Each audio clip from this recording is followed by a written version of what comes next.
आप सभी का बहुत बहुत स्वागत है हमारे चैनल स्टडी विद पंकज में। आज आपको हम बहुपद के प्रश्नावली नंबर 2.1 के प्रश्न 1 और 2 और 3 के बारे में डिस्कस करेंगे और उसका हल बेकायदे आपको बताएंगे।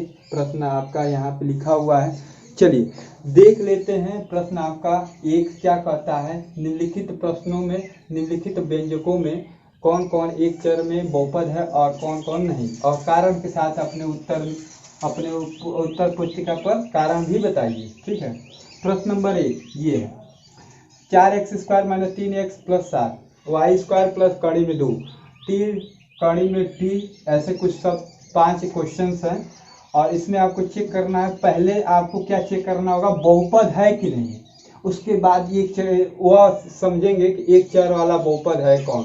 ठीक है, तो पहले देखिए x चर को देखेंगे। जो चर हैं उनके घात क्या होना चाहिए, पूर्ण संख्या होनी चाहिए। अभी आपको पहले वीडियो में बताएं पूर्ण संख्या वाली बात, तो पूर्ण संख्या होगा तो भी क्या होगा, बहुपद।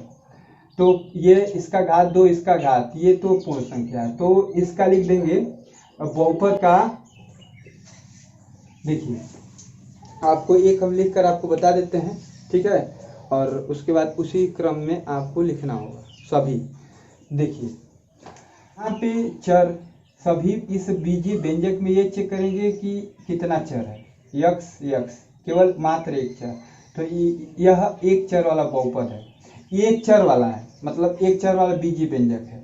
उसके बाद देखेंगे इसका घात, चर का घात क्या होना चाहिए, पूर्ण संख्या होना चाहिए। तो इसका घात 2 इसका घात 1, तो ये घात भी पूर्ण संख्या है और इसमें एक चर भी है, तो एक चर वाला ये बहुपद होगा। देखिए बहुपद अधिकतम घात 2 है और देखिए एक होगा, आप ये भी जान के बहुपद, इस बहुपद का घात कितना होगा, 2 होगा।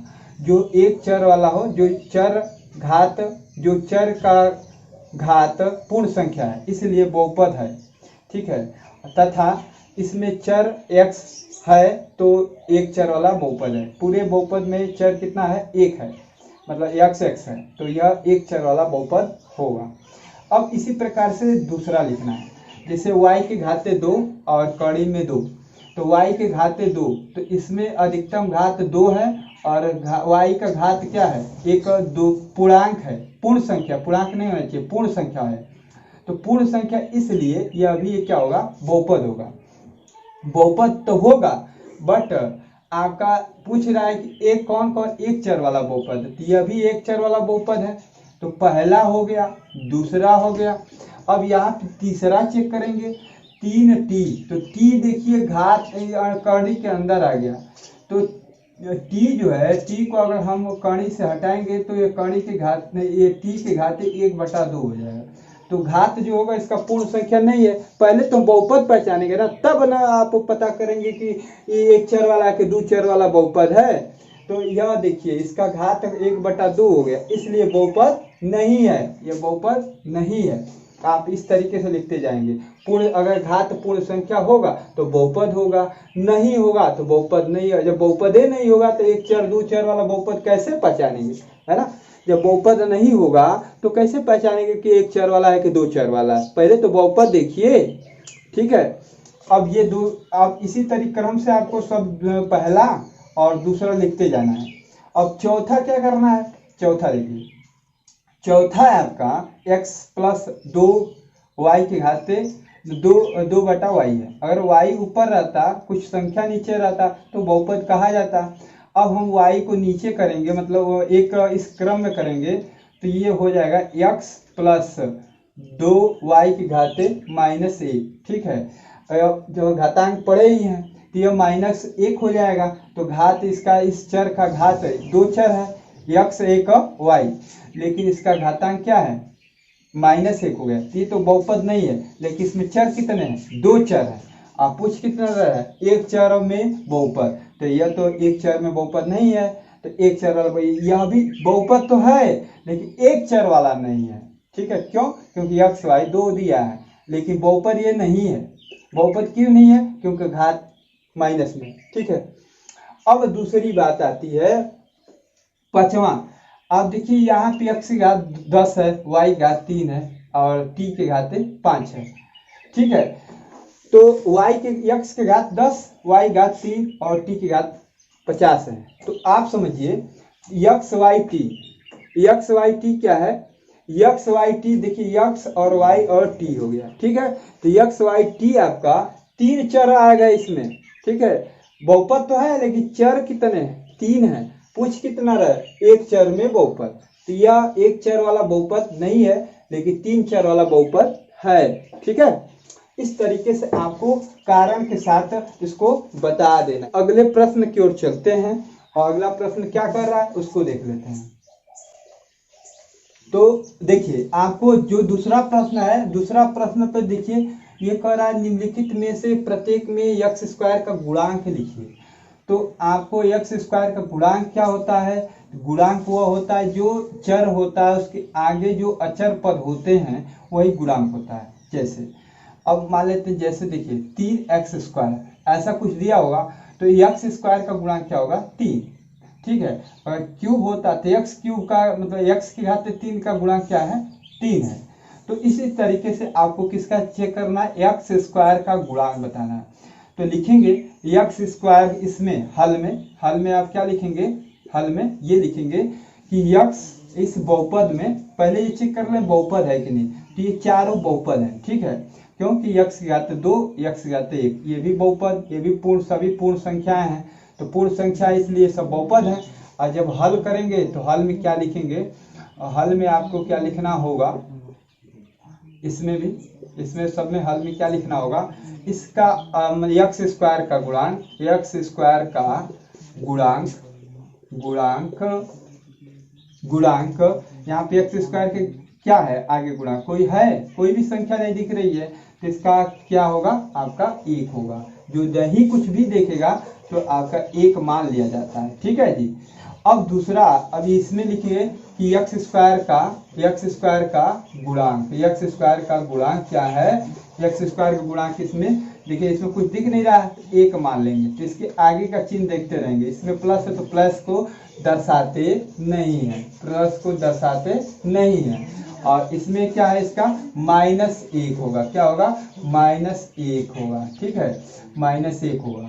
और यहाँ पे देखेंगे एक्स स्क्वायर का गुणांक क्या है, तो एक्स स्क्वायर का गुणांक इसमें है, एक्स स्क्वायर का गुणांक आपका, एक्स स्क्वायर का गुणांक आपका क्या है, इसमें क्या है π/2। तो π/2 आपका 2 हो जाएगा, π/2, ठीक है। तो π/2 हो गया। यहाँ पे चेक करेंगे तो एक्स स्क्वायर, यहाँ पे गुणांक, तो यहाँ पे एक्स स्क्वायर है, ये नहीं है, तो यहाँ पे एक्स स्क्वायर आपका नहीं है। तो आप एक्स स्क्वायर का गुणांक आप क्या करेंगे, ऐसे बना लेंगे, एक्स स्क्वायर आप प्लस कुछ भी जोड़ लेते हैं, कड़ी में 2x-1 ऐसे कर लेते हैं।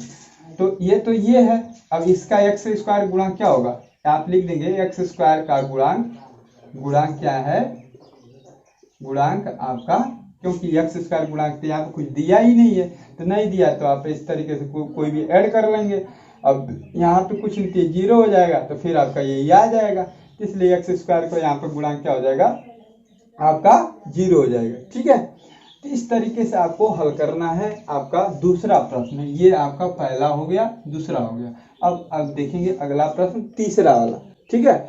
तो चलिए आपका तीसरा जो प्रश्न है इसको देख लेते हैं। तीसरा प्रश्न आपका क्या कर रहा है, 35 घात के द्विपदी का और 100 घात के एक पदी का एक एक उदाहरण दीजिए।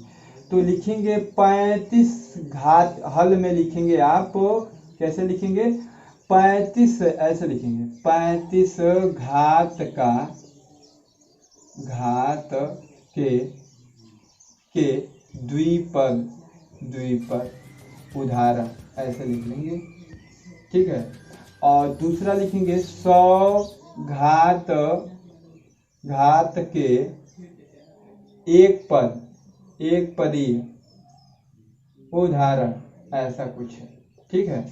तो 135 घात का सिंपल, ये द्विपद लिखना है तो द्विपद पहले बना लीजिए सिंपली। जैसे मान लीजिए x + 4 दोनों विजाती हैं, आपका हो गया 2 पद।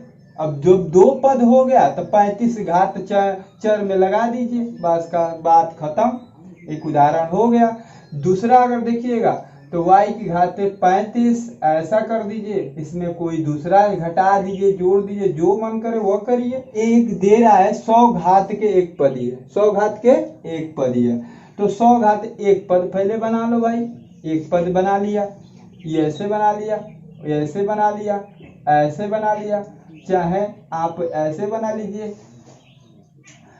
ऐसे बना लीजिए, आप कोई भी 1/2। अब क्या करना है, आपको घात चर का 100 लगा देना है, बस 100 लगा देंगे, घात चर का क्या हो जाएगा 100। तो ये यह 100 घात के एक पदीय उदाहरण हो जाएगा। ठीक है जी, तो आपको विश्वास है कि आपको समझ में जरूर आया तीनों प्रश्न, पहला, दूसरा, तीसरा। ठीक है जी, अब आपको मिलेंगे अगले प्रश्न पे, तीसरा के बाद चौथा, पांचवा, छठवां, क्रमशः आपको एक एक करके समझा डालेंगे कैसे आपको सॉल्व करना है। ठीक है जी, तो आपका एक फर्ज बनता है ताकि हम उससे आपको और अच्छे तरीके से आपको समझाने का प्रयास करें। लाइक और शेयर कर दीजिएगा, वीडियो को ज़्यादा से ज़्यादा लाइक और शेयर करेंगे तो उससे आपको अधिक से अधिक लड़के के पास पहुंचेगा, लड़कों के पास पहुंचेगा और उनको ये जानकारी सबसे अच्छी तरीके से मिल जाएगी। ठीक है, धन्यवाद।